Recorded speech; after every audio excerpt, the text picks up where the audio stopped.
everybody, we're back, and we were at chapter 2.9.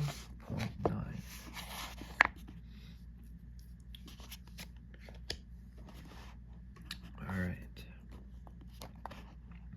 and by the way, please let me know in the comments if I'm reading too loud or not loud enough or whatever. Alright, great. Jane thought. Jane.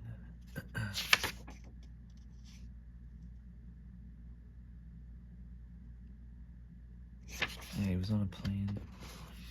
Okay, so great, Jane thought. He tells me how hungry he is, and I fix something up for him because he's a little bit cute, and he falls asleep on me. And the passenger, a guy about 20, tall, wearing clean, slightly faded blue jeans and a paisley shirt, opened his eyes a little and smiled at her. "Thank ye, say," he said, or so it sounded, almost archaic or foreign. Sleep talk, that's all, Jane thought. "You're welcome," she smiled, her best stewardess smile. Sure, he would fall asleep again and the sandwich would still be there, uneaten, when it was time for the actual meal service. Well, that was what they taught you to expect, wasn't it? She went back to the galley to catch a smoke. She struck the match, lifted it halfway to her cigarette, and there it stopped unnoticed because that wasn't all they taught you to expect. I thought he was a little bit cute, mostly because of his eyes, his hazel eyes. But when a man in 3A had opened his eyes a moment ago, they hadn't been hazel, they had been blue. Not sweet, sexy blue like Paul Newman's eyes either, but the color of icebergs. Ow. The match had reached her fingers. She shook it out. "Jane?" Paula asked. "You all right?" "Fine, daydreaming." She lit another match, and this time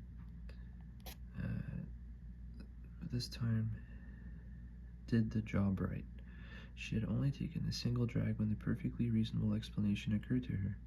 He wore contacts, of course, the kind that changed the color of your eyes. He had gone into the bathroom. He had been in there long enough for her to worry about him being airsick.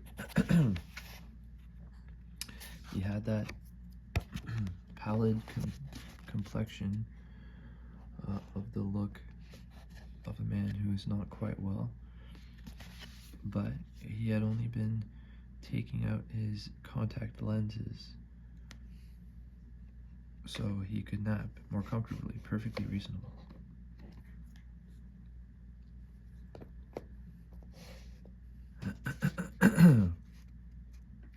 "You may feel something," a voice from her own not so distant past spoke suddenly. "Some little tickle. You may see something just a little bit wrong. Colored contact lenses." Jane Dorning personally knew over 24 people who wore contacts. Most of them worked for the airline. No one ever said anything about it, but she thought maybe one reason was they all sensed the passengers didn't like to see flight personnel wearing glasses. It made them nervous. Of all those people she knew, maybe 4 who had color contacts. Ordinary contact lenses were expensive. Colored ones cost the earth. All of the people of Jane's acquaintance who cared to lay out that sort of money were women, all of them extremely vain. So what, guys can be vain too? Why not? He's good looking. No, he wasn't. Cute, maybe. That was far as it went.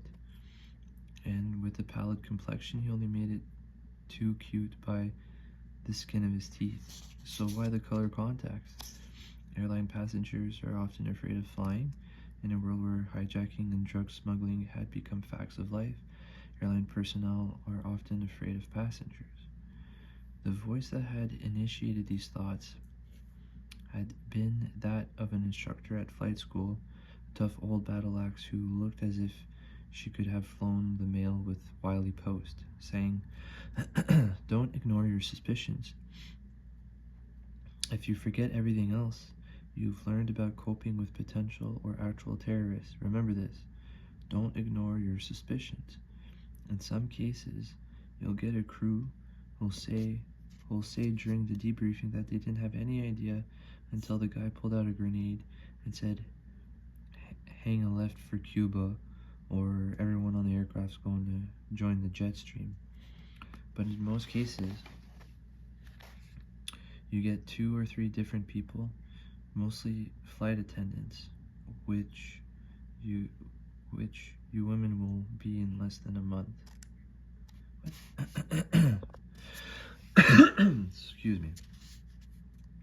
But in most cases, you get 2 or 3 different people, mostly flight attendants, which you women will be in less than a month, who say they felt something, some little tinkle, a sense that the guy in 91C or the young woman in 5A was a little wrong. They felt something, but they did nothing. Did they get fired for that? Christ, no. You can't put a guy in restraints because you don't like the way that he scratches his pimples. The real problem is they felt something and then forgot. Old Battle Axe had raised one blunt finger. Jane Dorning, along with her fellow classmates, had listened raptly as she said, if you feel that little tickle, don't do anything. But that includes not forgetting, because there's always that one little chance that you might be able to stop something before it gets started. Something like an unscheduled 12-day layover on the tarmac of some shitpot Arab country. Just colored contacts, but think, say, sleep talk, or a muddled lapse in some other language. She would watch, Jane decided, and she would not forget. Now the gunslinger thought, now we'll see, won't we? He had been able to come from this world into this body through the door on the beach. What he needed to find out was whether or not he could carry things back.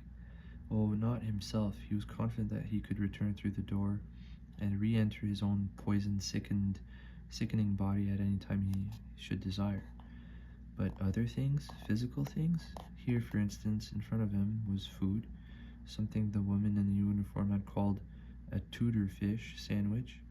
Gunslinger had no idea what Tudor fish was, but he knew a popkin when he saw it, although this one looked curiously uncooked. His body needed to eat, and his body would need to drink, but more than either, his body needed some sort of medicine. It would die from the lobtrosity's bite without it. There might be such medicine in this world, in a world where carriages rode through the air far above where even the strongest eagle could fly. Anything seemed possible, but it would not matter how much powerful medicine there were here if you could carry nothing physical through the door. You could live in this body, Gunslinger, the voice of a man in black whispered deep inside his head. Leave that piece of breathing meat over there for the lobster things. It's only a husk anyway. He would not do that. For one thing, it would be the most murderous sort of thievery, because he would not be content to be just a passenger for long, looking out of this man's eyes like a traveler, looking out of a coach window at the passing scenery. For another, he was Roland. If dying was required, he intended to die as Roland. He would die crawling towards a tower if that's what was required. Then, the odd, harsh practicality that lived beside the romantic in his nature, like a tiger with a roe, reasserted itself. There was no need to think of dying with the experiment not yet made. He picked up the pumpkin. It had been cut in 2 halves. He held one in each hand, opened the prisoner's eyes, and looked out of them. No one was looking at him, although in the gallery Jane Dorning was thinking about him very hard. Roland turned towards the door, went through holding the pumpkin halves in his hand. First he heard the grinding roar of an incoming wave. Next he heard the argument of many seabirds arising from the closest rocks. as he struggled to a sitting position. Cowardly buggers were creeping up, he thought, and they would have been taking pecks out of me soon enough, still breathing or no. They're nothing but vultures with a coat of paint. Then he became aware that one popkin, half the one in his right hand, had tumbled onto the hard gray sand, because he had been holding it with a whole hand when he came through the door, and now was, or had been holding it in a hand which had suffered a 40% reduction.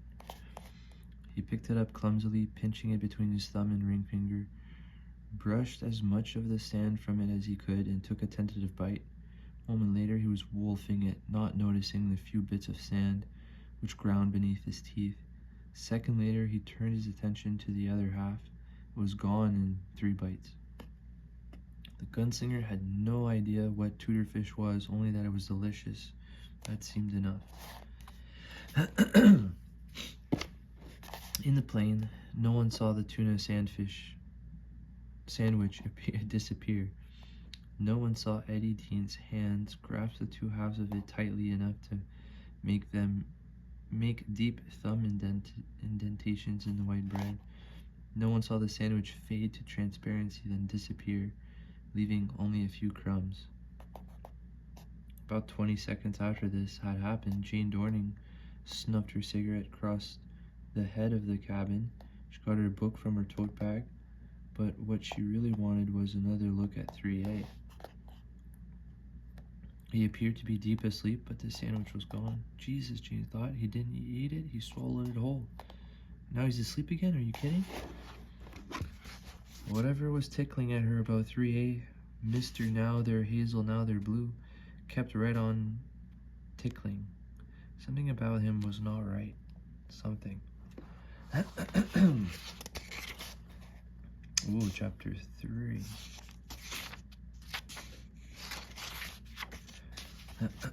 Eddie was awakened by an announcement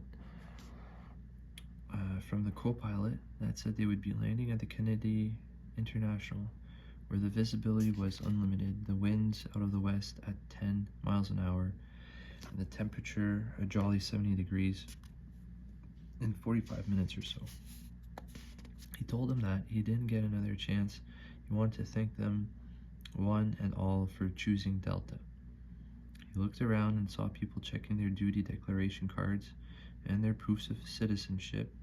Coming in from Nassau, your driver's license and credit card with a stateside bank listed on it was supposed to be enough, but most still carried passports, and Eddie felt a steel wire start to tighten inside of him. He still couldn't believe he had gone to sleep, and so soundly. He got up, went to the restroom. Bags of coke under his arms felt as if they were resting easily and firmly, fitting as nicely to the contours of his sides as they had in the hotel room, where a soft-spoken American named William Wilson had strapped them on. Following the strapping operation, the man whose name Poe had made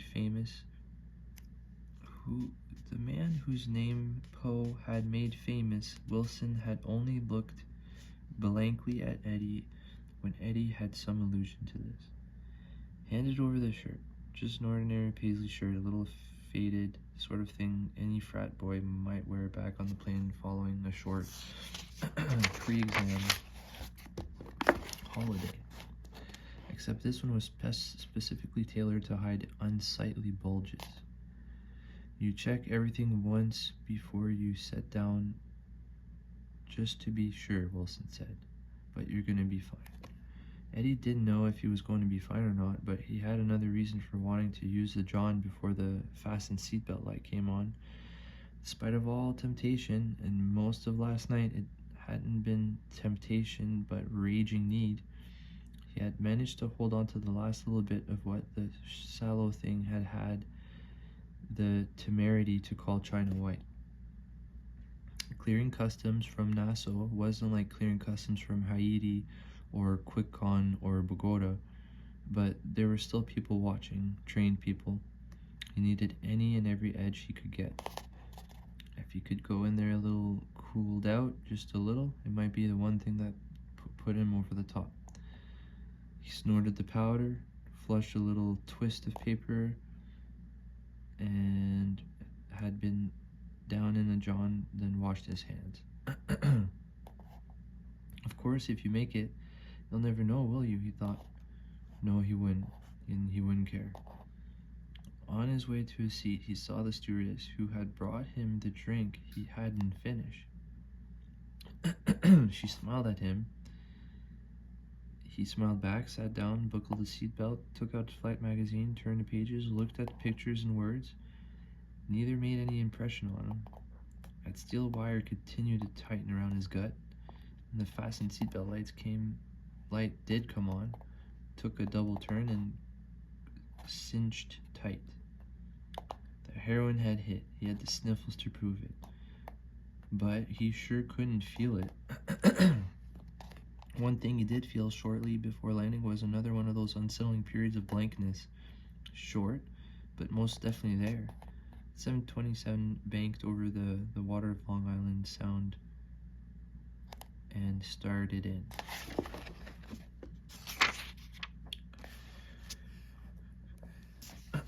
Jane Dorning had been in the business class galley, helping Peter and Anne stow the last of the after-meal drinks glasses, when the guy who looked like a college kid went into the first-class bathroom. He was returning to his seat when she brushed aside the curtain between business and first. She quickened her step without even thinking about it, catching him with her smile, making him look up, smile back. His eyes were hazel again. All right. He went into the John and took them out before his nap. He went into the John and put them in again afterwards. For Christ's sake, Janie, you're being a goose. She wasn't, though. It was nothing she could put her finger on, but she was not being a goose. He's too pale. So what? Thousands of people are too pale, including your own mother, since her gallbladder went to hell. He had very arresting blue eyes.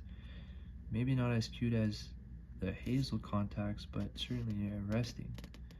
So why the bother and expense? Because he likes designer eyes, isn't that enough? No. Shortly before the fastened seatbelts and final cross-check, she did something she had never done before. She did it with that tough old battle axe of an instructor in her mind. She filled a thermos bottle with hot coffee, put on the red plastic top without first pushing the stopper into the bottle throat.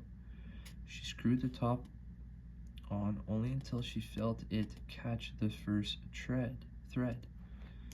Susie Douglas was making the final approach announcement, telling the geese to extinguish their cigarettes, telling them they would have to stow what they had taken out. Sorry. Telling them the Delta Gate agent would meet the flight, telling them to check and make sure that they had their duty declaration card, proof of citizenship, telling them would now be necessary to pick up all cups and glasses, speaker sets. I'm surprised we don't have to check and make sure they're dry, Jane thought distractedly. She felt her own steel wire wrapping itself around her guts, cinching them tight. Get my side, Jane said as Susie hung up the mic. Susie glanced at the thermos and then at Jane's face. Jane, are you sick? You look white as a ghost. I'm not sick. Get my side. I'll explain when you get back. Jane glanced briefly at the jump seats beside the left-hand exit door. I want to ride shotgun. Jane, get my side. All right, Susie said. All right, Jane, no problem. Jane Dorning sat down in the jump seat closest to the aisle. She held the thermos in her hands and made no move to fasten the web harness. She wanted to keep the thermos in complete control. That meant both hands. Susie thinks I flipped out. Jane hoped she had. If Captain McDonald lands hard, I'm going to have blisters all over my hands. She would risk it. The plane was dropping. The man in 3A and the two-tone eyes and the pale face suddenly leaned down and pulled his traveling bag from under the seat. This is it, Jane thought. This is where he brings out the grenade or the automatic weapon or whatever the hell he's got. And the moment she saw it, the very moment she was going to flip the red top and thermos in her slightly trembling hands, there's going to be one very surprised friend of Allah rolling around on the aisle floor of Delta Flight 901 while his skin boiled on his face. 3A unzipped the bag. Jane got ready.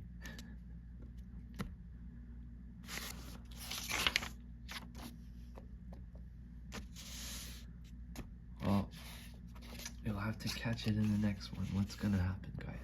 Is Jane gonna attack the gunslinger? What's gonna happen? Subscribe, and I'll see you guys in the next one. Take care.